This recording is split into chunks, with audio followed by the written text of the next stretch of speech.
বেশ পয়েগনেন্ট একটা সাবজেক্ট, তার সাথে সাথে সেটার এক্সিকিউশনও ভীষণ ম্যাচিউরভাবে করা হয়েছে। Hello friends, welcome to my channel সুপ্রকি বাণী। এখন আমি বাংলাদেশি নাটক সিদ্ধান্তর রিভিউ করব, যেটা গতকাল বেরিয়ে গেছে সিনেওয়ালার অফিসিয়াল ইউটিউব চ্যানেলে। এই নাটকটির ডিরেক্টর হচ্ছে রাফাত মজুমদার রিঙ্কু। হ্যাঁ, ইনি সে ব্যক্তি যার রূপান্তর নিয়ে নানা রকম কন্ট্রোভার্সি হয়েছিল এবং সেটা নিয়ে আমি ভিডিও করেছিলাম আমার চ্যানেলে, তোমরা কি চেক আউট করে আসতে পারো। এখানে কাস্টিংয়ে আছে তৌসিফ মেহবুব, তানজিন তিশা, মীর রব্বি সহ আরও অনেকে। তো কাজটি আমার কেমন লাগলো সব কিছু নিয়ে তোমার সাথে শেয়ার করবো। So why are we waiting for, let's start with the video.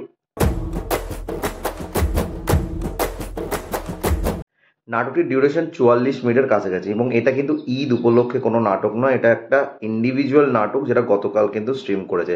পেপসুড and sponsor আছে।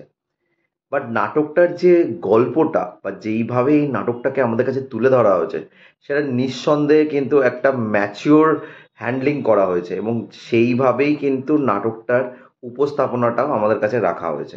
যদি ছোট করে গল্পটা বলা যায়, গল্পটা হচ্ছে একটি কাপলকে ঘিরে, যে কাপলের মধ্যে সমস্যা চলছে এবং সেই সমস্যাটা এতটাই বেড়ে গেছে যে তারা ডিভোর্সের সিদ্ধান্ত নেয়। না, সেই কাপলের একটি বাচ্চা আছে যার বয়স 8 বছর এবং এই কাপলের চরিত্রে আমরা দেখতে পাচ্ছি তসিফ মেহবুব অ্যান্ড তানজিন তিশা। তো তারা একটি ডিভোর্স লয়ারের কাছে যায় এবং সেখানে কি ডিভোর্স প্রে করে। তারপর সেই লয়ারটা তাদের কি গল্প শোনায় এবং সেই গল্পটা তাদের উপর কি এফেক্ট ফেলে, এই সব কিছু নিয়ে হচ্ছে এই নাটকটি।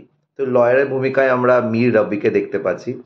তো যেইভাবে গল্পটাকে আমাদের কাছে দেখানো হয়েছে না, তার মধ্যে না কোনোভাবেই একটা নাটক দেখছি মনে হচ্ছে না, মনে হচ্ছে একটা পাতি সিম্পল ঘটনা দেখছি যেটা আমাদের আশেপাশে হয়তো ঘটে এবং সেইভাবেই অথেন্টিসিটিটা রাখা হয়েছে। মানে কোনো ড্রামাটিক ব্যাপার নেই বা কোনো জিনিস দেখে মনে হচ্ছে না মূলত এটা একটা অ্যাটেনশন পাওয়ার জন্য নাটকটিকে তৈরি করা হচ্ছে, সেরকম বিষয় না। তবে যে বিষয়টাকে এখানে তুলে ধরা হয়েছে সেটা কিন্তু সত্যি একটা মানে চিন্তাদায়ক ব্যাপার। মানে এখনকার সময় যেখানে ম্যারেজ সেইভাবে টিকছে না এবং ম্যারেজের মধ্যে কম্প্রোমাইজ জিনিসটা থাকছে না এবং সেটার মাসুল দিতে হয় কিন্তু বাচ্চাদেরকে।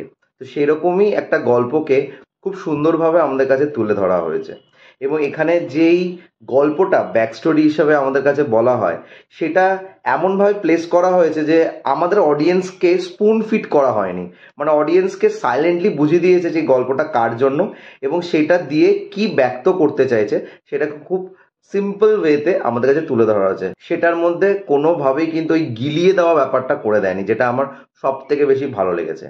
তারপর যদি অভিনয়ের ক্ষেত্রে বলি, প্রত্যেকেই খুব ভালো অভিনয় করেছে। তসিফ মেহবুব ভালো অভিনয় করেছে, তানজিন তিশা ভালো অভিনয় করেছে, মীর রব্বির অভিনয় আমি যত দেখছি তত ভাবুক হয়ে যাচ্ছি। বিকজ তার দুটো কাজ আমি রিসেন্টলি দেখেছি, একটা কাজের রিভিউ আমি খুব শীঘ্রই আনবো, সেটাও কিন্তু একটা খুব দুর্দান্ত কাজ হয়েছে। সেও কিন্তু বেশ একটা নোটওয়ার্দি অভিনয় করেছে।